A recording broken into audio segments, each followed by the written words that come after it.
வணக்கம் நண்பா, ஐஎம்ஏ தமிழன் சேனல் உங்களை வரவேற்கிறேன். இன்னைக்கு நம்ம என்ன டாபிக் பார்க்க போறோம்னா, இந்தியாவோட ரிசர்ச் சென்டர் அண்டார்டிகாவில் இருக்கா? அண்டார்டிகாவில் நம்ம இந்தியா ஒரு ரிசர்ச் சென்டர் வச்சிருக்காங்க. அதை அங்கே எதுக்காக வச்சிருக்காங்க, அங்கே எந்த மாதிரியான ரிசர்ச்சஸ் நடக்குது, அது நம்மளுக்கு எந்த வகையில் உபயோகமாக இருக்கும் அப்படிங்கிற மாதிரி விஷயங்களை தான் நம்ம இந்த வீடியோவில் ஃபுல்லாக பார்க்க போகிறோம். எதுக்காக ஒரு பனிப்பிரதேசத்தில் கொண்டு போய் ஒரு ரிசர்ச் சென்டரை வச்சு அங்கே ஒர்க் பண்ணுறாங்க அப்படிங்கிற டீட்டெயில் இருந்து எல்லாத்தையும் நம்ம இன்னைக்கு வீடியோ நம்ம பார்க்க போகிறோம். ஸோ இந்த வீடியோ ரொம்பவே இன்ட்ரெஸ்டிங்காக இருக்கும், புதுசாக ஒரு விஷயத்தை தெரிஞ்சுக்கிற மாதிரியும் இருக்கும். ஸோ இந்த வீடியோ ஸ்கிப் பண்ணாமல் கடைசி வரைக்கும் பாருங்க. அதே மாதிரி நம்ம சேனலை ஃபர்ஸ்ட் டைம் பார்க்குறீங்கன்னா சப்ஸ்கிரைப் பண்ணுங்க. சப்ஸ்கிரைப் பண்ண கையோட டிஸ்கிரிப்ஷனில் இருக்கிற டெலிகிராம் லிங்க்குள்ளே போய் நீங்கள் சப்ஸ்கிரைப் பண்ண ஸ்க்ரீன்ஷாட்டு ப்ளஸ் உங்களோட மெயில் ஐடி டெக்ஸ்ட் பண்ணுங்க. அப்போ தான் நம்ம கொடுக்கக்கூடிய ஒவ்வொரு கேஷ் கிவ் அவேவும் ஒவ்வொரு சப்ஸ்கிரைபருக்கும் போய் ரீச் ஆகும்.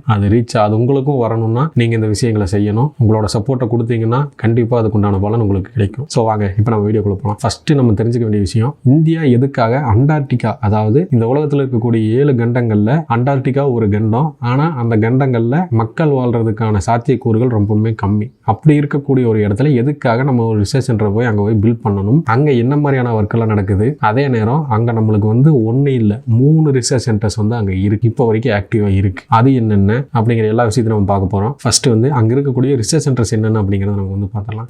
ஃபர்ஸ்ட் நம்ம அண்டார்டிகாவில் ஸ்டார்ட் பண்ண ரிசர்ச் சென்டரோட பேர் தக்ஷின் கங்கோத்ரி அப்படிங்கிற பேர் கொண்ட ரிசர்ச் சென்டர் தான் நம்ம இந்தியா மூலமா அண்டார்டிகாவில் நிறுவப்பட்ட ஃபர்ஸ்ட் ரிசர்ச் சென்டர். இந்த ரிசர்ச் சென்டர் 1983 வருஷம் மிட் ஆஃப்ல ஸ்டார்ட் பண்ணி 1984 வருஷம் ஜனவரியில் இதை ஓபன் பண்ணி யூஸ் பண்ண ஆரம்பிச்சிருக்காங்க. இந்த ரிசர்ச் சென்டரோட ஸ்பெஷல் என்னன்னு கேட்டீங்கன்னா, இது முழுக்க இந்தியாவில் டெவலப் பண்ணப்பட்ட தயாரிக்கப்பட்ட ரா மெட்டீரியல்ஸை யூஸ் பண்ணி தயாரிக்கப்பட்ட பொருட்கள் மட்டுமே அங்க இருக்கு. அதை கட்டுறதை யூஸ் பண்ண பொருள்ல இருந்து உள்ள ஒர்க்கிங் ஸ்டேஷன்ல அவங்க யூஸ் பண்ணக்கூடிய எல்லா பொருட்களும் மேட் இன் இந்தியா. இது ரொம்ப பெருமையான விஷயம். இதை நம்ம இந்தியா செஞ்சு காட்டியிருக்காங்க அண்டார்டிகால. அதோட இந்த சென்டர் ரன் பண்றதுக்கு இவங்க சோலார் மூலமா கரண்ட் ப்ரொடியூஸ் பண்ணி அந்த ரிசர்ச் சென்டர் ரன் பண்ணியிருக்காங்க. எப்போ 1980s காலகட்டத்தில். இந்த தக்ஷின் கங்கோத்ரா பத்தி சொல்லணும்னா, இது முழுக்க இந்தியா மேட் இன் இந்தியா அப்படிங்கிற மெட்டீரியல்ஸை யூஸ் பண்ணி மட்டுமே கட்டப்பட்ட ஒரு சென்டர். இந்த சென்டருக்குள்ள நிறைய அட்வான்ஸ்டான விஷயங்கள் அட்வான்ஸ் டெக்னாலஜிஸ் இருக்கு அப்படின்னு சொல்றாங்க. அதோட இந்த சென்டர்ஸ் 2 பிளாக்கா பிரிச்சிருக்காங்க. அதாவது ஏ பிளாக் அண்ட் பி பிளாக் அப்படின்னு 2 பிளாக்கா பிரிச்சிருக்கிறதா சொல்றாங்க. அதாவது ஏ பிளாக்ல என்ன இருக்குன்னு கேட்டீங்கன்னா, முக்கியமான பொருட்கள் ரா மெட்டீரியல்ஸும் அந்த பிளாக், அதாவது அந்த சென்டருக்கு தேவையான பொருட்கள் எல்லாமே ஏ பிளாக்ல தான் இருக்குன்னு சொல்லியிருக்காங்க. பி பிளாக்ல என்ன இருக்குன்னு கேட்டீங்கன்னா, பி பிளாக்கை பொறுத்த வரைக்கும் அவங்க பண்ணக்கூடிய ரிசர்ச், அவங்க தங்கக்கூடிய இடம், அவங்களோட கான்ஃபரன்ஸ் ஹால், கணினி மையமாக்கப்பட்ட அந்த முழு சென்டரோட கட்டுமான கண்காணிப்பு பகுதிகள், இந்த மாதிரியான விஷயங்கள் எல்லாமே பி பிளாக்ல தான் இருந்திருக்கு. அதோட இந்த சென்டர்ல ஒரே சமயத்துல கிட்டத்தட்ட 250 300 பேர் ஸ்டே பண்ண முடியும்னு சொல்றாங்க. அந்த அளவுக்கு இதை ரொம்ப பிரம்மாண்டமா கட்டியிருக்காங்க.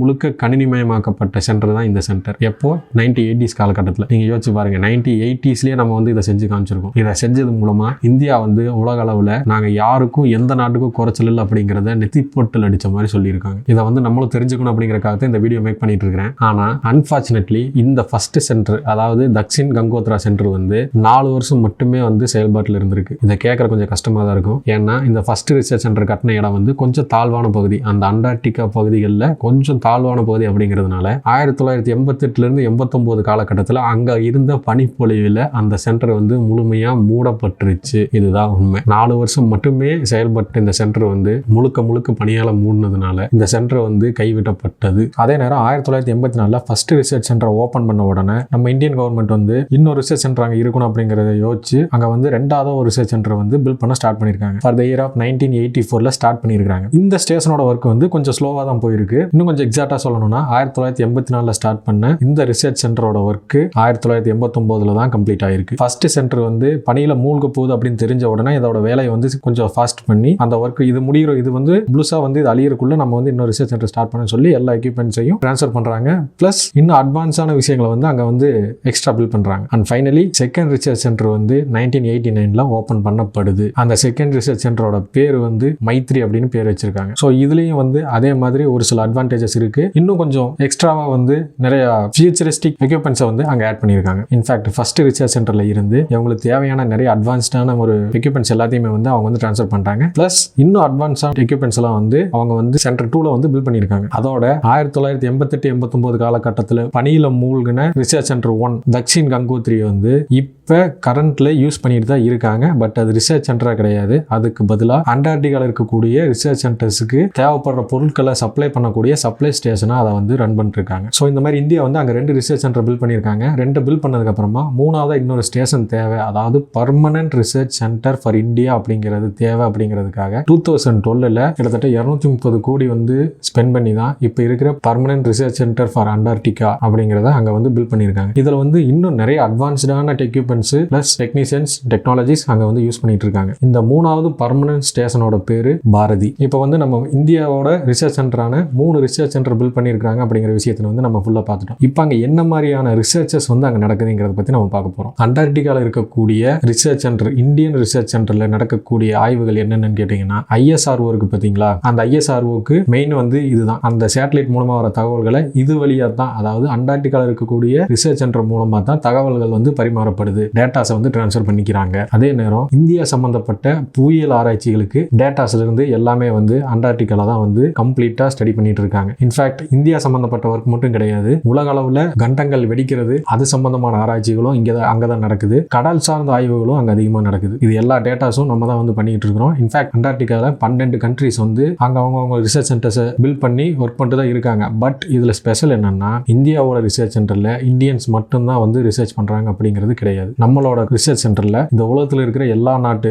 சயின்டிஸ்டும் வந்து ஸ்டே பண்ணலாம். அவங்க வந்து அங்க இருக்கக்கூடிய லேப்ல அவங்க ஒர்க் பண்ணலாம், ஆராய்ச்சிகளை தொடரலாம், டேட்டாஸை வந்து டிரான்ஸ்ஃபர் பண்ணிக்கலாம், டேட்டா அனலைஸ் பண்ணலாம். இதுல மிக முக்கியமான ஒரு விஷயம் என்னன்னா, இந்த உலகத்திலேயே அதிகமான வணிகம் நடக்கக்கூடிய வழி வந்து கடல் வழி மட்டும்தான். கப்பல்கள் மூலமா தான் 80% ஆஃப் டிரான்சாக்ஷன் கடல் வழியில தான் நடக்குது. அந்த கடல் வழிகளில் இருந்து கொண்டு போற ஷிப்பிங் மெட்டீரியல்ஸ் அது சம்பந்தமான விஷயங்கள் எல்லாத்தையும் வந்து மானிட்டர் பண்றது நம்ம இந்தியன் ரிசர்ச் சென்டர்ல தான் நடக்குது. அதுவும் அண்டார்டிகாவில் இருக்கக்கூடிய ரிசர்ச் சென்டர்ல தான் நடக்குதுங்கிறத எல்லாரும் தெரிஞ்சுக்கணும். இந்த ஒரு விஷயத்தினாலேயே இந்தியா வந்து ஒரு முக்கியமான இடத்தை இந்த உலக நாடுகள் மத்தியில் பிடிச்சிருக்கு. இந்த கடல் வழி பயணங்கள் இருக்கிற பிரச்சனைகள் வந்து இது வரைக்கும் எந்த நாடும் வந்து முன்னெடுத்துக்கல. இதை வந்து ஃபர்ஸ்ட் டைம் இந்தியா மட்டும்தான் அதை எடுத்து நடத்துது. இந்த 3 ரிசர்ச் சென்டரை அண்டார்டிகாவில் பில்ட் பண்றதுக்கு ஹெல்ப்ஃபுல்லா இருந்தது யாருன்னா, நம்ம இந்தியன் சோல்ஜர்ஸ், ஆர்மி பீப்புள்ஸ் தான் இதுக்கு வந்து கம்ப்ளீட்டா யூஸ் பண்ணியிருக்காங்க. அந்த உரைய வைக்கிற பணியில இந்த மாதிரியான ஒரு சென்டரை ஸ்டார்ட் பண்றதுக்கும் அங்க வந்து ஒர்க் பண்ணி அதை கம்ப்ளீட் பண்ணி அந்த ஒர்க்கை முடிக்கிறதுக்கும் ஹெல்ப்ஃபுல்லா இருந்தது நம்ம ஆர்மி தான். ஸோ அதுக்காக அவங்களுக்கு ஒரு ஹெட்ஸ் ஆஃப். ஸோ இன்னைக்கான வீடியோல நம்ம வந்து இந்த அண்டார்டிகாவில் இருக்கக்கூடிய ரிசர்ச் சென்டரை பத்தி நம்ம தெரிஞ்சுக்கிட்டோம். அங்க இருக்கிற 3 ரிசர்ச் சென்டர்லயும் என்ன மாதிரியான ஒர்க் நடக்குது, அங்க இருக்கிற 3 ரிசர்ச் சென்டர்ல யாரெல்லாம் ஒர்க் பண்றா அப்படிங்கிற எல்லா டீடைலையும் பார்த்துருக்கோம். இன்னும் நான் ஏதாவது மிஸ் பண்ணியிருந்தேன்னா அதை கமெண்ட் செக்ஷன்ல சொல்லுங்க. நெக்ஸ்ட் வீடியோல அதை வந்து நான் கண்டிப்பா போடுறேன். இந்த வீடியோ உங்களுக்கு பிடிச்சிருக்குன்னு நினைக்கிறேன். உங்க ஃப்ரெண்ட்ஸ் எல்லாருக்கும் இந்த வீடியோ வந்து ஷேர் பண்ணுங்க. பிடிச்சிருந்தா லைக் பண்ணுங்க. அதே மாதிரி சப்ஸ்கிரைப் பண்ணுங்க. அப்பதான் நம்ம கொடுக்கக்கூடிய கிவ்அவே உங்களுக்கு வந்து எல்லாருக்கும் ரீச் ஆகும். தேங்க்யூ.